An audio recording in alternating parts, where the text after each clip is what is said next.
How's everyone doing? Welcome back to another episode of Coffee Break with Melissa. I'm your host, Melissa, and I am joined by the lovely Jessica Cass today. Hello. Jessica, thank you so much for being with us today. You're welcome. How's your day going?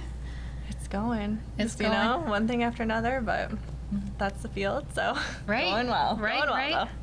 though. Yep. So, you guys, we have some treats for you today. As you can tell, we've got a little change in equipment just for today. Don't get too excited. We're still working on seeing if something like this can be a regular thing, but we did a little tweaking of the set. We've got the higher table, as you can see, and this beautiful cloth that I'd like to give a shout out and tell you guys where I got it from. Last Saturday, I did a recruitment, I helped do a recruitment table at First Lutheran Church. So shout out to First Lutheran Church for having us. We were there for their, it's called ECLA convention. It was a really great time. They were so warm and welcoming, and did some recruiting and plugging the show, and they have international ministry, and they have a ministry that goes all the way out to Africa, to the country of Tanzania. Mm-hmm. And I donated some money towards their wares that they brought back, and I picked up this beautiful cloth from the ladies in Tanzania who made this, and I got this beautiful beaded bracelet. That's really Isn't that nice? And it's all hand. Yeah, it's handmade, and I'll point out the other pieces that I got. So just wanted to talk about that. Brought you back the twinkle lights.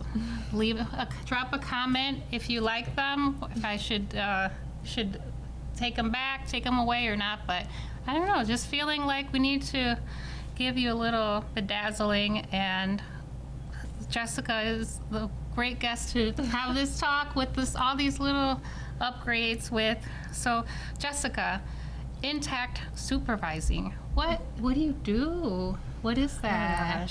Oh my gosh. Little bit. So yeah, intact, we try to work with the families, or the kids are still with their parents. So a lot of times it can be seen as a little bit more preventative to try to, help them get any sort of services or just really anything they may need, so then the kids don't end up going into foster care. Obviously, sometimes that's, not preventable, but the goal is to get in the home, work with the family as a whole in the home, in their environment, so then, the kids and the parents both have that growth and progress in their life. So then hopefully they never have to see us ever again, and the kids can stay home, and then it's supposed to, reduce any sort of trauma or stress on the children and the parents, because they're able to remain in their environment and work through whatever may be going on there. Exactly. And sometimes a call will be made to the DCFS hotline with a concern of abuse or neglect, and while there are concerns, it did not rise to the level of them needing urgent necessity to be removed. So this is a really important service to keep kids with their families. And yes, it definitely is, and I think we see a lot of good outcomes. We have had we have had some repeat clients, and I think that the support that can be offered, they really appreciate too. So we try to work with, the caseworkers are great, and they really try to do whatever possibly we can to help the families in those situations. And we have some great donations or just little things that they may not be able to do. Because I know we do like Adopt an Angel, stuff like that, like Intact's part of that too. And there's some families that have a large amount of kids that it really does help during those times. Any little thing can help them. So whatever we can do, we try to get those services or gifts or whatever in there if possible. I remember going into a home that had 8 kids and bringing in gifts and things. Just, I'll never forget how their eyes lit up with all their goodies.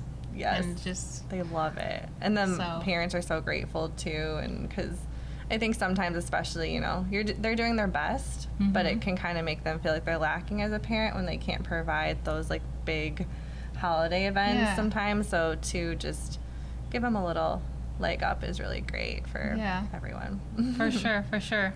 And I do this, and I have to stop myself every time. What are we drinking, guys? Like, please, somebody stop me, tell me, like, can we talk about this? What are you having, Jessica? We're drinking tea. Rachel got it for me. What tea is it? I don't remember.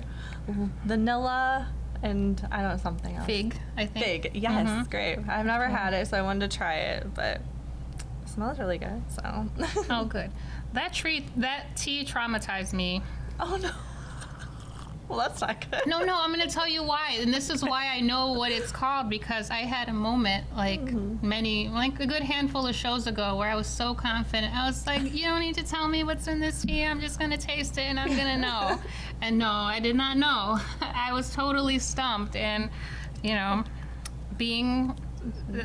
don't have a poker face, so I just called myself out and was like, I don't know, I'm sorry, what is this? So it's good. Yeah. I've never had it before. Well, it's good. Good. And I'm having the stress immunity tea with turmeric.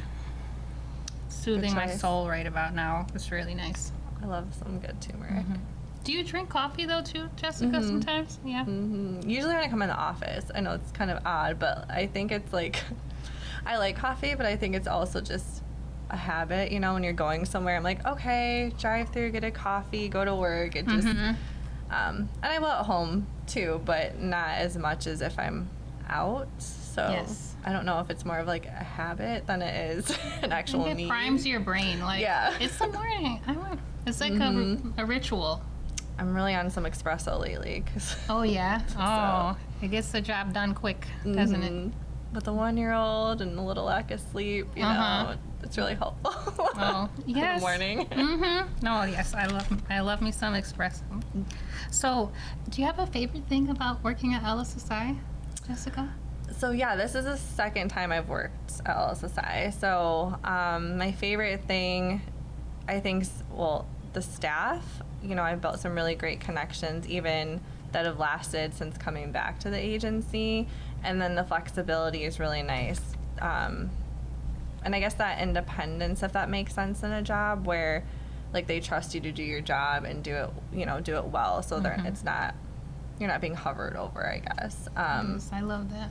But I love the flexibility too, and I think it really helps to have that balance when stuff happens with life, because life's gonna keep life in, whether no matter what. So it's really nice to just have that support in the team environment and all different programs, and that's probably what I love most about it. No, that's really good. And you were telling me you've done foster care too before.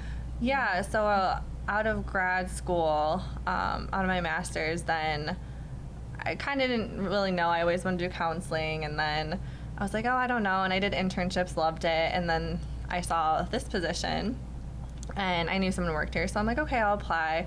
But I did foster care initially, and then Intact was newer to the agency, so there was maybe like one part-time worker who did it, some cases, and then I was like, well, I'll do it, because I was used to the counseling piece, and in Intact we see them weekly, and we see them more often than foster care, so I was doing both cases. So I was here for about 4 years the first time, and then I left for like 3.5, and then came back as a supervisor, and that opened. And so then from there I've done Intact, but I still appreciate foster care. I think that there's a lot of, I think it's really beneficial to know the different programs too, just if you plan to stay in the field especially. But would you say your experience in being a caseworker, were you a caseworker? Yes. Was helpful as now being a supervisor, because you can relate, right? Yeah, I think, and you can also, jump in, and it's not something foreign to you, because obviously, workers, they need time off, of course. This is a very high stress field, with everyone pulling you in different directions. So I think it's helpful to continue to be able to help them and make sure they're okay, and remember how it feels to have those caseloads and work with families. And some families are challenging, and I don't know that they mean to be challenging, but I think they've had to be in survival mode and go protective mode for so long. So yeah, I like being able to relate on a bunch of different avenues, I guess, to be able to sit with the team and also to be able to sit with clients and be like, okay, like let's work through this. So Yes, having life experience and like paying your dues, so to speak. yes, yeah, I mean, think it's needed, and I think especially being a caseworker, you work with so many different other avenues of like court system, the medical system, the school system. Yeah. Like we work with so many different areas. I think that there's not many other jobs, if any, that can give you all those perspectives on working with those systems in one place. Exactly, or you'll get a case. I remember, I was just thinking about it. You'll get a case where you have to you do research. You've never had a child with this set of issues or medical issue. Something that you're always like needing to learn. Yes, definitely. And yeah, people have been here like a decade. We, like you're saying, we get something and I'm like, well, we've never dealt with this. Let me verify, because I don't know exactly if there is, a certain procedure. So I want to make sure we're doing it correctly. Let me go find this information. So that's really, especially with medical, we've gotten some medically complex kids, which isn't very typical, but we have seen that more. So just being able to reach out to other people, like higher ups, and get that information provided on how to actually service and, get what these kids need is really awesome. Exactly. Like that's not a moment to wing it or think like you really need to be careful with that. Yeah, these are people's lives. You don't wing that. Like, yeah, we ain't about that winging. No. When it comes to, our families, and especially medical situations. Indeed, so definitely no. Yep. So, what are your passions and hobbies, Jessica? Oh gosh, I think I'm kind of boring these days. I'm like a new mom, so I think I'm adjusting to, I guess, what those are now. But I think prior, I still feel boring, but I mean, I loved being in nature, so I would go do that. I love my family, like I'm very close to like my niece and nephew, so family time, no matter kind of what that was, is very important to me. Like reading, I really used to love reading. I don't get to do that too much anymore. I like the little, mental brain escape a little bit from the everyday life. And then for stress, like I do like working out. I don't necessarily like it initially, but when I'm done, I appreciate it. I feel a lot better. But getting there sometimes, I'm like, but I do feel a lot better once it's over. So I've kind of used that as an outlet to release any stress, because I don't want that building up. That will affect the team, the agency, and the people we work with. So that's not fair to them. But I don't know. I really just like doing anything with, I guess, friends, family, people. Doesn't really matter. I'm not too picky, I don't think. I don't know if that's a bad answer. No, not at all. It's a great answer. Like, new mom, hello, you're probably just glad to get some sleep. Yeah, a lot of times. Not come to work with puke on your shirt. Right. I know what that's like. Yeah. So, yeah. I'll ask you in like 5 more years about hobbies and passions. I keep asking, I'm like, okay, do you ever feel adjusted? And everyone's told me, like, around age 3, I'm like, okay, 2 more years and maybe okay. At least if I have a end goal, maybe I'll feel a little better. No, seriously. So I'm in a fitness slump right now. Do you have any tips for me?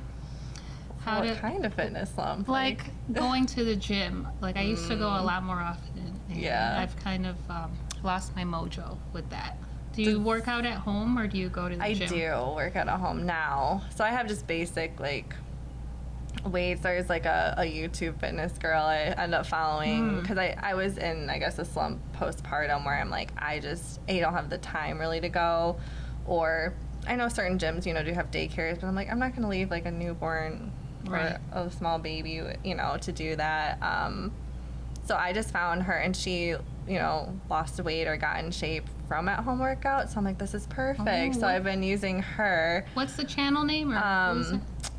It's the app's called Move, and it's like Love Sweat Fitness is the girl. I think Katie Dunlap's her name. Oh, cool. To check it out. Yeah, but so I followed her, and then I did like a meal plan because I didn't really know what, I guess, I should be eating at what time. So I did hers, and it was actually good. I didn't struggle. I think before sometimes I would struggle when I was trying to eat better, and it would stress me out, which wasn't helpful.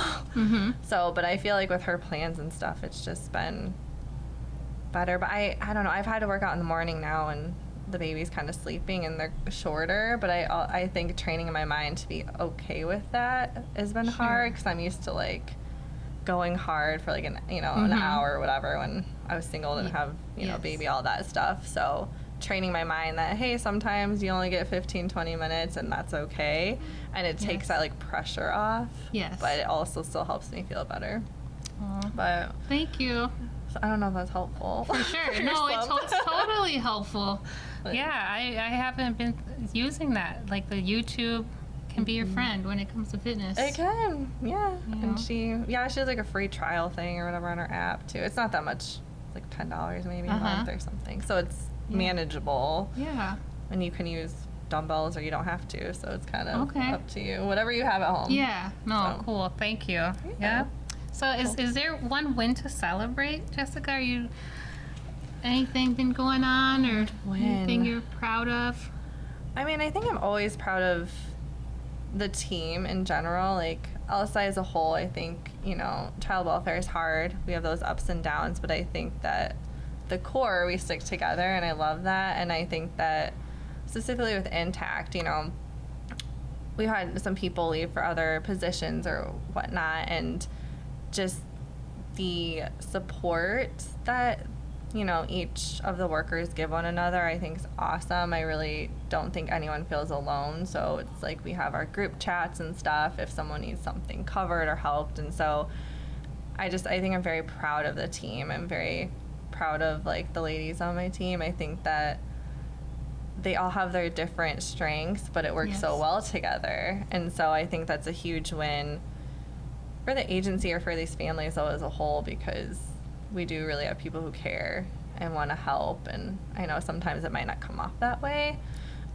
because of the DCFS affiliation, of course, but I think that's a huge win, because I know other places where they don't have that team support or the environment is just not that great, I guess, to work in. So I think that it's that would be like my huge win, is just having people who get along and truly want to help one another no matter what, to help these families. I think that's awesome.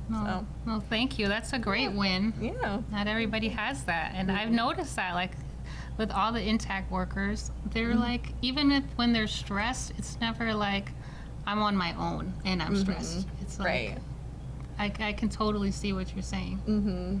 Yeah, we really do not have issues. And even if, there is a disrupted case or they have to go to foster care, I think that I'm like, okay, this is what's going on. Who can help? And, people might be like, oh, I have to see this family, but after I can help for 2 hours. So it's just like they aren't alone. We kind of tackle it. I'll usually tackle paperwork so they don't have to worry about it. They can make sure the kid's okay, So we all have kind of our little parts we play to make it as smooth as possible. That's great. Well, thank you so much. Thank you for having me. I enjoyed our talk. I hope you guys did too. We will see you next time. Again, thanks, Jessica. Thank you. Bye. Bye, Thank everyone. you. Thank you for watching.